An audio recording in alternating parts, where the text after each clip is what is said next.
कन्हान शहरातून धक्कादायक फसवणुकीची घटना समोर आली आहे।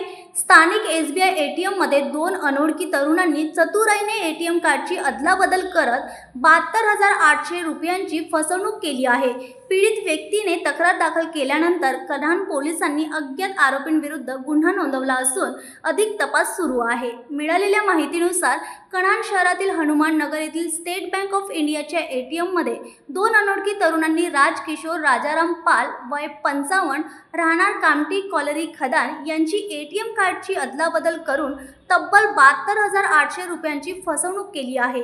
ही घटना रविवार 27 जुलै रोजी घडली असून पैसे काढण्यासाठी एटीएम मध्ये गेलेल्या राजपाल यांचं लक्ष विचलित करून दोन्ही तरुणांनी त्यांचं मूळ कार्ड बदलून स्वतःकडील एटीएम त्यांच्या हातात दिलं। याच दरम्यान त्यांनी गुपचूप पिन नंबरही पाहिला आणि काही वेळातच तेथून पसार झाले। सायंकाळी राजपाल यांच्या मोबाईलवर खात्यातून पैसे काढल्याचा मेसेज येताच त्यांना आपली फसवणूक झाल्याचं लक्षात आलं। त्यांनी तात्काळ कन्हान पोलीस स्टेशनमध्ये तक्रार दाखल केली। सध्या पोलीस निरीक्षक वैजंती मंडपधरे यांच्या मार्गदर्शनाखाली पुढील तपास सुरू आहे। न्यूज एक्सप्रेससाठी कन्हानवरून ऋषभ बावनकरची रिपोर्ट।